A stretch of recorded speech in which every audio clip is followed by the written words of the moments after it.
두로의 멸망입니다. 1절에서 7절은 두로의 멸망에 대한 예가이고요. 8절에 14절은 두로의 교만에 대한 심판이고요. 15절에 18절은 70년 후에 두로가 회복될 것입니다. 1절에 보면 두로에 관한 경고라. 두로는 지중해 연안에 있는 그 항구 도시입니다. 항구 도시 시돈과 더불어서 그 도시국가죠. 그러니까 항구 도시인데 이 두로는 유다에서 약 34km 정도 북쪽에 있는 그런 도시입니다. 이 두로는 국제적인 영향력을 가진 도시인데 아주 그 무역을 통해서 굉장히 부를 축적했고 그 왕궁은 마치 섬처럼 이렇게 요새화되어 있어서 점령하기가 매우 힘든 그런 성이었다고 합니다. 그런데 1절에 보면 다시스의 베드라 너희는 슬피 부르짖을지어다 두로가 황무하여 집이 없고 들어갈 곳이 없음이요 이 소식이 기띔 땅에서부터 그들에게 전파되었음이라. 이 다시스는 스페인 남쪽에 있는 거기도 항구 도시라고 합니다. 근데 이 다시스의 배들이 이 두로를 통해서 무역함으로 교역함으로 번성하게 됐습니다. 근데 이제 항구가 폐허하게 되어서 배들이 정박할 곳을 잃게 되었다는 것이죠. 그리고 기띔 땅에 이 소식이 전해졌다고 그랬습니다. 기띔이라고 하는 것은 지중해에 있는 섬인데요. 구브로라고 하는 섬을 가리킨다고 합니다. 구브로.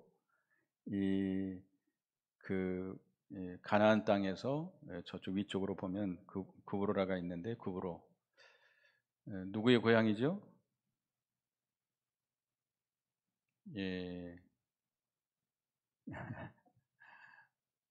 그 사도 사울을 사도들에게 소개했던 안디옥 교회의 감독이 누구죠? 갑자기 생각이 안 납니다. 예? 바나바의 고향이죠. 두로 구브로라고 하는 섬을 가리킨다고 하는데요. 두로가 멸망한 소식이 그 기띔 땅에 전파되게 된다는 겁니다. 이렇게 그 무역을 통해서 해상 무역을 통해서 부와 번영이 이루었고 그런 아주 강성한 그런 두로의 국가였는데 그들이 몰락함으로 멸망함으로 인해서 해변 주민들이 큰 충격에 빠지게 되고 침묵하게 될 것이다. 여기 2절에 그랬죠. 바다에 왕래하는 시돈 상인들도 들로 말미암아 부유하게 된 너희 해변 주민들아 잠잠하라. 두로와 무역하면서 많은 돈을 벌었던 해변의 주민들이 잠잠하게 됐다는 겁니다. 3절에 보면 10월의 곡식 곧 나일의 추수를 큰 물로 수송하여 드렸으니 열국의 시장이 되었도다. 이 두로는 10월의 곡식, 나일 그 애굽이죠, 애굽. 나일강 그 주변에 있는 그런 그 아주 그 좋은 땅에서 추수한 곡식을 여러 나라에 이렇게 공급하는 그런 시장과 같은 역할을 한 거죠. 근데 그 두로가 망해졌으니 그 무역이 끊기게 되고 황폐하게 됐다는 것입니다. 그래서 4절에 보면 시돈이여 너는 부끄러워할지어다 대접하다 곧 바다의 요새가 말하기를 나는 상고를 겪지 못하였으며 출산하지 못하였으며 청년들을 양육하지 못하였으며 처녀들을 생육하지 못하였다 하였음이라. 이 시돈은 두로에서 북쪽으로 약 36km 정도 떨어져 있는 그런 여기도 항구 도시입니다. 국가 도시예요. 근데 먼저 시돈이라는 도시가 형성되었고요. 나중에 두로가 생기게 됩니다. 그런데 두로가 더 번성을 해가지고 에스겔 27장에 보면 아합 왕 때 이 시돈은 두로에게 귀속되게 됩니다. 그래서 이 시돈은 두로보다 먼저 세워져서 두로가 거기서 나왔지만 두로가 멸망할 때 결국 시돈도 이렇게 경제적으로 정치적으로 수치를 당하게 된다 그랬습니다. 근데 여기 보면 나는 산고를 겪지 못하였으며 출산하지도 못하였으며 청년들을 양육하지 못하였으며 처녀들을 생육하지 못하였다 하였도다. 그러니까 이 두로라고 하는 두로와 시돈이라는 도시들은 단지 그 멸망이 아니라 완전한 멸망이죠. 미래가 없는 것이죠. 왜냐하면 자녀들을 양육하지 못했습니다. 그러니까 아마 돈을 벌어서 그 부를 누리느라고 이 결혼도 안 하고 자녀들을 생산해서 자녀들을 길러나가지도 않은 그런 상태에 있는 것입니다. 그러니까 후손을 길러내지 못하기 때문에 완전히 망하게 되는 것이죠. 그래서 뭐 아까 오전에도 이야기했지만 우리는 창성하고 번성해야 됩니다. 땅에 충만하라는 것이 하나님의 명령인데,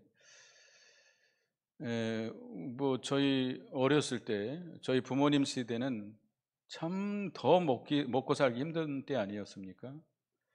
그런데도 그때는 참 자녀들을 많이 낳았었는데 지금은 어떻게 보면 너무 모든 것이 풍족하고 살기 좋은 시대라 보니까 그 풍부함을 누리기 위해서 결혼도 안 하고 결혼을 해도 자녀를 잘 안 낳고 그러다 보니까 우리의 미래가 심히 캄캄합니다. 캄캄해요. 지금 군인 우리 이해준 선생님도 계시지만 군인이 없어요. 군인이 앞으로 점점점 줄어들게 되고 우리나라를 지킬 군인이 없습니다. 군인이 뭐 여러분들 아시다시피 공장이라든지 이 농사 짓는 곳에 가면 한국 사람을 찾아보기 힘들어요.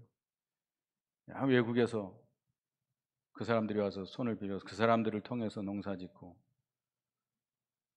앞으로는 아마 군인들도 그 사람들에게 싹스를 줘가지고 용병이라고 그러죠. 용병 시커먼 사람들이 와가지고 우리나라 38선을 휴전선을 지키고 나라를 지키게 될 것이 뭐 뻔한 일이에요. 뻔한 일. 그래서 이제 이 아파트들 이렇게 많이 지어놓고 집들 많이 지어놨는데 살 사람이 없잖아요. 그러면 누가 살겠죠? 외국인들이 와 살아야죠. 뭐. 전혀 우리하고는 혈색도 같지 않은 저 동남아 사람들, 파키스탄 사람들, 우즈베키스탄 사람들 이런 사람들이 와가지고 살게 될 것입니다. 그러니까 우리나라는 그냥 스스로 자멸이에요. 자멸. 안타까운 일이잖아요. 안타까운 일이에요. 자녀를 낳지 않기 때문에 풍암동치구에도 어린애들을 보기가 쉽지 않은 초등학교 앞에 가면 애들이 있어요. 근데 금세 사라집니다. 어디 가죠? 전부 학원으로 빨려 들어가요. 옛날처럼 이렇게 막 놀이터에서 막 떠들고 막 싸우고 이런 소리가 잘 안 들려요. 금세 뭐 아이들 많지도 않지만 학원으로 조용히 사라져 버립니다. 하여튼 뭐 우리는 영적으로도 사람을 길러내는 일이 굉장히 중요합니다. 사람을 길러내지 못하면 점점점 우리는 쇠약이 될 수밖에 없는 것이죠.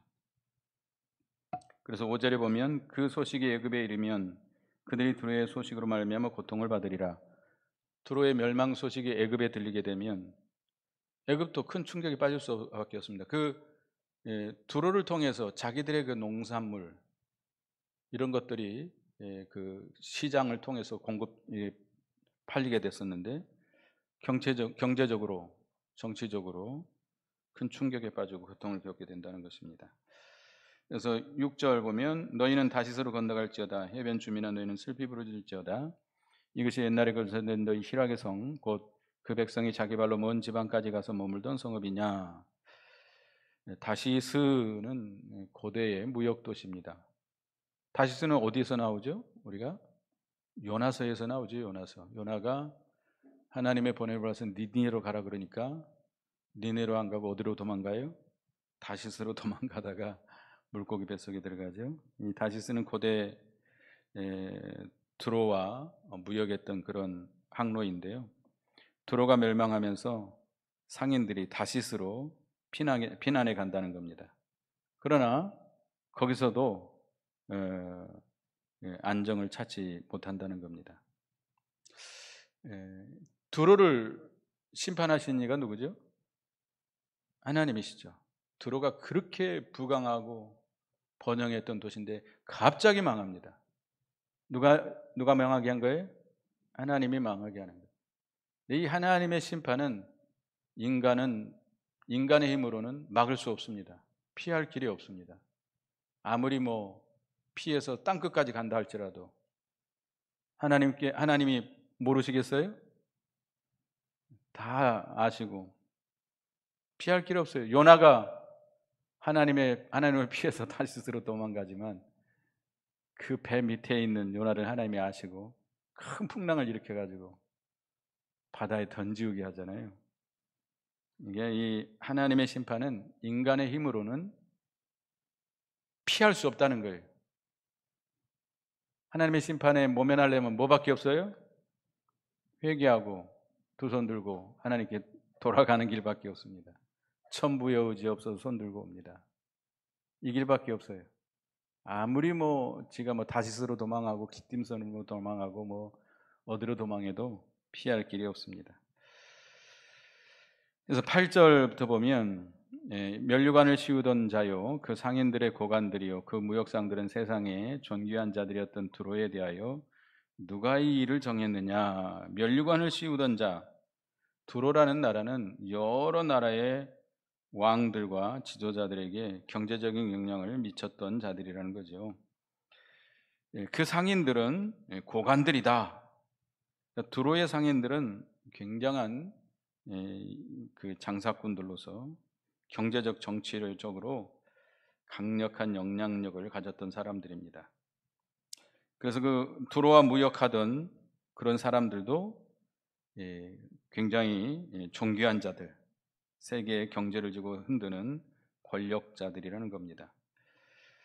근데 하나님께서 이 두로를 심판하기로 멸망키로 하나님께서 작정하셨다는 겁니다.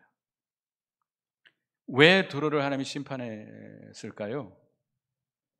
두로가 망한 죄가 뭘까요? 교만입니다. 교만. 우리가 에스겔서 28장을 보겠습니다. 에스겔 28장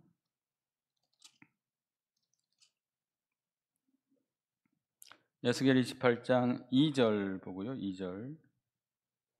에스겔 28장 2절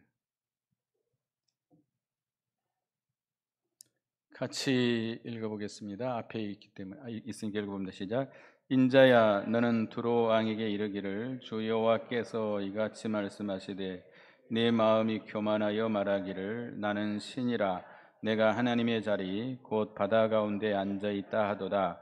내 마음이 하나님의 마음 같은 채 할지라도 너는 사람이요 신이 아니거늘. 또 5절 봅니다. 5절 인재와 내 무역으로 재물을 더하고 그 재물로 말미암아 내 마음이 교만하였도다. 6절 그러므로 여호와께서 이와 같이 말씀하시느니라 내 마음이 하나님의 마음 같은 채 하였으나. 7절 8절 내가 이방인 곧 여러 나라의 강포한 자들을 거느리고 와서 너를 치리니 그들이 칼을 빼어 내 지혜의 아름다운 것을 치며 내 영화를 더럽히며 또 너를 구덩이에 빠뜨려서 너를 바다 가운데서 죽임을 당한 자의 죽음같이 바다 가운데서 죽게 할지라.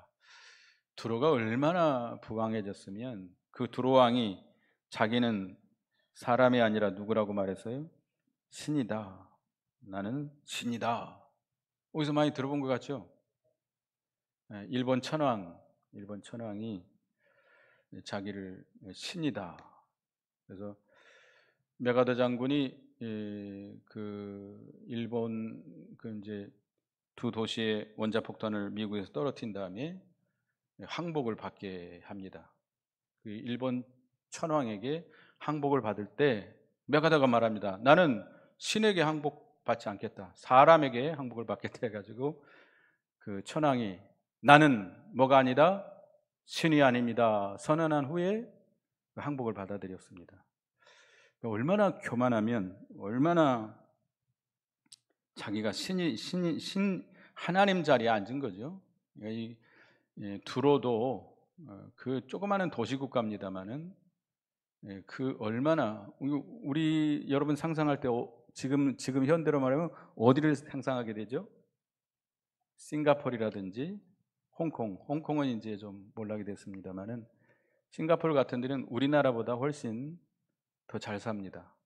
도시국가지만 그러니까 무역을 통해서 그런 부강하게 돼서 결국은 그들이 이렇게 세상적으로 교만하게 되는데 그로 인해서 하나님 앞에 심판을 받게 됩니다. 하나님의 자리까지 높아졌으니 하나님이 가만히 두겠어요? 하나님께서 그들을 심판하기로 결정하신 것입니다. 그래서 10절부터 보면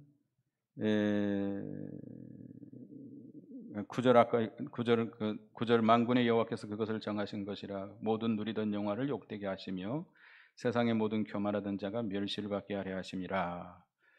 교만을 꺾어버리시겠다는 거죠. 10절에 딸 다시스여 나일같이 너희 땅에 넘칠지어다. 너를 속박함이 다시는 없으리라. 여호와께서 바다 위에 그의 손을 펴사 열방을 흔드시며 여호와께서 가나안에 대하여 명령을 내려 그 견고한 성들을 무너뜨리게 하시고 이르시되 너 학대받는 처녀딸 시도나 내게 다시는 희락이 없으리니 일어나 기띔으로 건너가라. 거기에서도 내가 평안을 얻지 못하리라 하였느니라. 두로의 멸망으로 인해서 다시스는 두로의 식민지였다고 그러는데 이제는 두로의 지배를 받지 않고 자유롭게 무역 활동을 할 수 있게 된다는 것을 말하고 있습니다. 근데 하나님께서 바다 위에 그의 손을 폈다 그랬습니다. 두로가 해상 무역을 통해서 이렇게 부강한 도시가 됐지만 하나님이 한 번 손을 펴시니까 어떻게 됐어요? 한순간에 망하게 되는 것이죠. 하나님은 이렇게 능력이 무한하신 하나님이십니다. 하나님이 손만 한번 흔들면 다 망해요. 그러니까 여러분들은 하나님을 두려워해야 됩니다. 하나님을 경외해야 돼요. 아무리 우리가 뭐 굉장한 것 같은 사람들이지만 하나님이 훅 불어버리면 일순간에 다 날아갑니다. 여러분들이 아무리 뭐 재물을 많이 쌓아놨다 할지라도 뭐 어디다 숨겨놓고 뭐 어디 뭐 은행에다가 아니면 무슨 뭐 별걸 다 해놨다 할지라도 하나님이 불면 어떻게 돼요? 먼지처럼 다 날아갑니다. 먼지처럼 날아. 잡을 길이 없어요. 여러분들은 하나님을 경외하시기 바라겠습니다. 그러니까 하나님께서 손 한번 펴니까 그 두로의 번영이 일순간에 다 사라지게 된다는 거죠. 그로 인해서 주변의 여러 나라들도 경제적인 충격을 받게 됩니다. 이 두로라고 하는 나라는 그만큼 영향력이 있는 나라예요. 영향력이 있는 나라. 그 나라가 망함으로 인해서 전 세계적으로 영향을 미치는 거죠. 요즘은 전 세계 경제가 하나로 이렇게 돌아가는 것 같아요. 그래서 이 러시아 우크라이나 전쟁이 일어나니까 전 세계 경제가 한번 큰 충격을 받았잖아요. 그러니까 어느 나라가 이렇게 망하면 그 나라만 손해가 되는 것이 아니고 전 세계가 다 영향을 받게 됩니다. 그러니까 하나님께서 한번 흔들어 버리면 그렇게 경제 기반이 단단하고 망하지 않을 것 같아도요. 하나님이 흔들어 버리면 일시에 망하고 맙니다. 일시에 망하고 맙니다. 그러니까 우리는 세상 것 의지하면 안 됩니다. 세상 것 쌓아놓고 그거 의지하고 살려고 해서는 안 됩니다. 모든 걸 주관하시는 분은 누구세요? 하나님이십니다. 그래서 하나님께서 가나안에 대해서 명령을 내렸다는 것은 이 두로와 시돈이 경제적으로 이렇게 강력했지만 우상이 가득했다는 겁니다. 그래서 그 견고한 성읍들을 무너뜨리겠다는 거죠. 이 두로는 이 강력한 요새 도시, 이게 지금도 그 요새가 남아 있다고 그러는데요. 그 왕궁터 같은 데 보면 섬과 같이 돼 있어 가지고 거의 함락하기가 불가능한 그런 성이라고 합니다. 그렇지만 그런 성이라 할지라도 하나님이 명령 한마디면 어떻게 돼요?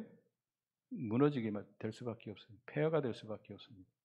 여리고성이 아무리 견고하다 할지라도 하나님께서 무너뜨리니까 일시에 무너뜨리잖아요. 아무리 그 두로는 돈이 많기 때문에 그 일꾼들, 뭐 무역하는 그 장사꾼들, 또 그 나라를 지키는 군사들 다 외국 용병들입니다.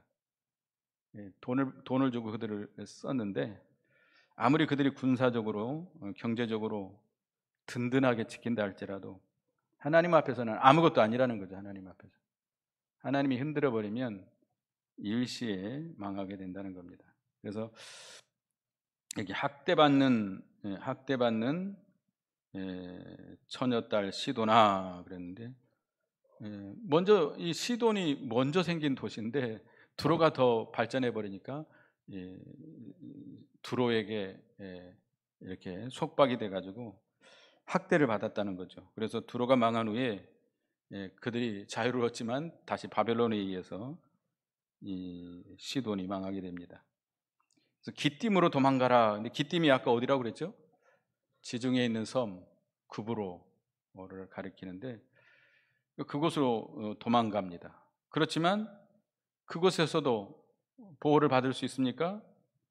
보호를 받지 못한다는 거예요. 안정이 보장되지 못하는 거예요. 우리가 하나님의 손을 피해서 도망간다고 하지만 하나님의 심판을 피할 길이 없습니다. 아무리 도망쳐도 안 돼요. 어디로 도망갈까요? 미국으로 도망갈까요? 빨리빨리 재산 정리해서 뉴질랜드로 도망갈까요? 예? 우리나라 불안하니까 뉴질랜드로, 호주로. 거기 가면 안전할까요? 하나님의 심판을 피할 수가 없습니다. 하나님의 심판을 면할 수 있는 방법은 딱 한 가지. 뭐예요? 회개하고 돌아가는 길이에요. 회개하고 돌아가는 길. 두 손 들고 천부여 의지 없어서 손 들고 옵니다. 그래야 심판을 피할 수 있습니다.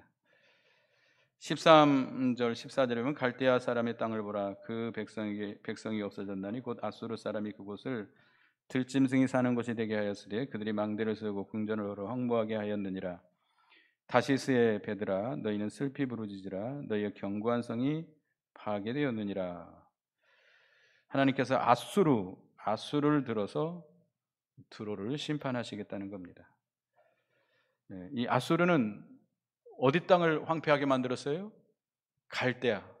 그 큰 갈대아 땅을 점령해서 황무케 했던 그런 강력한 세력입니다. 그렇기 때문에 두로가 아무리 뭐 강한 성이라 할지라도 두로는 조그마한 도시 국가거든요. 그 아수르에 의해서 그들은 무너지게 될 수밖에 없다는 거죠. 이 다시스는 두로의 아까 얘기했지만 주요 무역 상대 중 하나입니다. 이 다시스의 배들이 두로와 긴밀한 해상 무역을 통해서 이렇게 그 무역을 했습니다마는 두로가 망하면 다시스의 그 선적들도 그 상인들도 선원들도 큰 타격을 입을 수밖에 없다는 겁니다. 그래서 견고한 두로가 멸망했기 때문에 이제 슬퍼하고 울 수밖에 없다는 거죠. 그래서 그만큼 이 두로라는 도시가 그 지중해 연안에 큰 영향을 끼친 거예요. 애굽이라든지 다시스라든지 뭐 기띔 섬이라든지 뭐 여러 곳에 영향을 끼쳤기 때문에 하나님께서 그 두로를 침으로 인해서 전 세계 그 지중해 연안에 있는 많은 국가들이 경제적으로 몰락할 수밖에 없는 거죠. 어려움을 겪을 수밖에 없는 거죠. 우리나라가 이 코로나로 인해서 우리나라뿐만 아니라 전 세계가 영향을 받았잖아요. 이 코로나 전염병 하나 때문에 이 우리에게 끼친 영향이 막대합니다. 막대해요. 하나님은 이렇게 크고 두려우신 하나님인 것을 우리가 기억하고 우리가 이런 어려움을 당할 때에 이 모든 것을 시행하시는 이런 코로나라든지 전쟁이라든지 또 왕을 세우고 패하는 이 모든 것 누가 하시는 거예요? 하나님이 하시는 거예요. 하나님께서 그 모든 것을 통치하시고 섭리하시고 역사하시는데 우리는 그런 어려움을 당할 때마다 어떻게 해야 돼요? 인간의 수단 방법을 통해서 피해 보려고 아무리 노력해도 안 된다는 거예요. 회개하고 하나님께 돌아가는 길밖에 없습니다. 안 그러면 슬퍼하고 괴로울 것밖에 없어요. 방법이 없어요. 어디로 도망가요? 어떤 방법을 써요? 살아날 길이 없습니다. 그래서 그런데 15절부터 보면 그날부터 두로가 한 왕의 연한같이 70년 동안 잊어버린 바 되었다가 70년이 찬 후에 두로는 기생의 노래같이 될 것이라. 70년 두로가 70년 동안 잊어버린 바 되었다. 그러니까 하나님께서 이 두로를 70년간 그들에게 그 심판의 날로 정한 것이죠. 그래서 이 두로는 70년 동안 그들의 교만과 탐욕을 심판하는 그 기간입니다. 기간. 그래서 70년이 찬 후에 두로가 뭐와 같이 된다고요? 기생의 노래같이 될 것이다 그랬습니다. 두로가 70년 후에 하나님께서 그들을 다시 회복시켜 줍니다. 이 두로는 이방인이에요, 유대인이에요? 이방 국가죠, 이방 국가. 그렇기 때문에 그들이 70년 후에 그들이 다시 회복되지만 그들은 기생의 노래처럼 경제적인 이익을 추구하고 번영을 추구할 뿐이라는 거죠. 이 두로는 이방인이기 때문에 진정한 회개나 영적인 변화가 없이 다시 이전의 탐욕을 추구하는 세속적인 방법으로 회복을 시도할 것을 의미하고 있습니다. 16절에 보면 이전 버림바 되었던 너 음녀여 수금을 가지고 성읍에 두루다니며 기묘한 곡조로 많은 노래를 불러서 너를 다시 기억하게 하라 하였느니라. 그 음녀와 같이 음란한 여자들은 그들은 뭐 남자를 꼬드길 때 딱 뭐만 바라보죠? 돈 버는 겁니다. 돈 버는 거. 그래서 이 음녀에게 빠지면 이 술집 여자들 빠지면 망해요. 작년인가요? 유명한 남자 배우가 술집 여자에게 빠져 유부남이었는데 빠져가지고 결국 어떻게 됐죠? 자살해 죽었죠. 그 여자들이 계속 돈을 요구해서 그러니까 몰래 술에다가 마약을 타 먹여가지고 그것이 들통나가니까 이제 들통나지 않으려면 돈을 달라 계속 요구하는 거예요. 그 술집 여자들은 돈 버는 것밖에 없어. 다른 목적이 없습니다. 고운 노래, 고운 목소리, 이쁘게 치장하고 미혹하지만 결국 그들은 뭐만 바라요? 돈밖에 없습니다. 사람 없습니다. 이 두로도 그렇게 된다는 거죠. 두로도 자기 이익을 위해서 이렇게 몸을 파는 창녀와 같이 이렇게 어떤 거래를 통해서라도 돈을 벌려고 한다는 겁니다. 그들은 영적으로 도덕적으로 회복을 위해서가 아니고 단지 경제적인 이익만 추구하는 그런 자들이라는 것이죠. 그래서 결국 하나님께서 그들을 다시 회복시켜 줬기 때문에 그들이 무역을 시작하게 되고 경제적인 번영을 누리게 됩니다. 그런데 18절에 같이 읽어봅니다. 시작. 그 무역한 것과 이익을 거룩히 여호와께 돌리고 간직하거나 쌓아두지 아니하리니 그 무역한 것이 여호와 앞에 사는 자가 배불리 먹을 양식 잘 입을 옷감이 되리라. 이 두로가 과거에는 그 무역을 통해서 그 이익을 축적하고 우상을 섬기게 됐습니다. 그런데 이제는 70년 후에 그들이 하나님의 회복을 받은 다음에 하나님께서 그 부를 어디다 써요? 하나님의 백성, 하나님의 뜻을 이루는데 쓰게 된다는 겁니다. 그들이 돈을 많이 벌지만 결국은 그것을 하나님의 뜻의 목적에 사용되게 된다는 겁니다. 잠언 13장 22절을 보겠습니다. 잠언 13장 22절.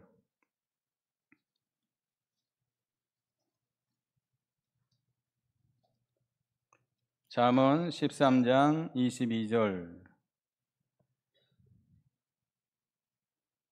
제가 읽어보겠습니다. 시작. 선인은 그 산업을 자자손손에게 끼쳐도 죄인의 재물은 의인을 위하여 쌓이느니라. 선한 사람은 그 산업을 자자손손에 끼치지만 죄인들은, 악한 자들은 재물을 모아서 결국 누구를 위해 쓰게 돼요? 의인들을 위해서 쓰게 된다. 잠언 28장 8절도 한번 보겠습니다. 28장 8절. 잠언 28장 8절.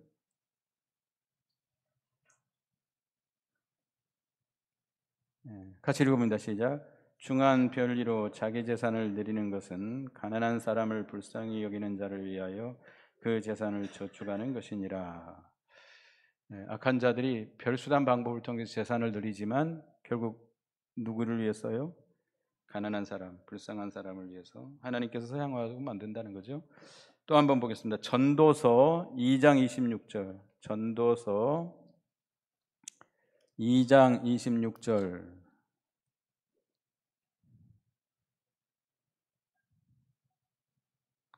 같이 읽습니다. 시작. 하나님은 그가 기뻐하시는 자에게는 지혜와 지식과 희락을 주시나 죄인에게는 노고를 주시고 그가 모아 쌓게 하사 하나님을 기뻐하는 자에게 그가 주게 하시지만 이것도 떼어 바람을 잡는 것이로다.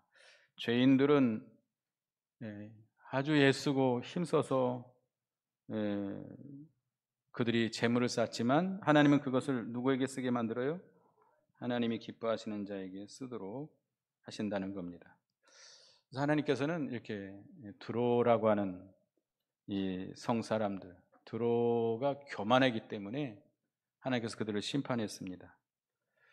그만큼 이 두로라고 하는 조그마한 도시국가지만 굉장히 경제적인 영향을 미쳤던 그런 도시인데 이렇게 부강했던 두로를 하나님께서 교만했기 때문에 친 겁니다. 그러므로 인해서 그 주변의 모든 나라들이 같이 경제적인 어려움이 빠지게 되고요. 그들이 이제 70년 만에 하나님께서 다시 회복시켜 주는데 그들은 이방인이기 때문에 하나님을 모르는 자들이기 때문에 진정한 회개나 영적인 변화나 그런 것 없이 다시 하나님께서 회복시키지만 그럼 그들은 결국 뭐만을 추구해요? 자기들이 이익만 추구하는 창녀와 같은 그런 자들입니다. 그러나 하나님께서 그들이 쌓은 재물을 누구를 위해 쓰게 만들어요? 하나님의 백성들, 하나님의 나라, 하나님의 뜻을 이루는데 쓰도록 하나님께서 그렇게 역사하신다는 겁니다.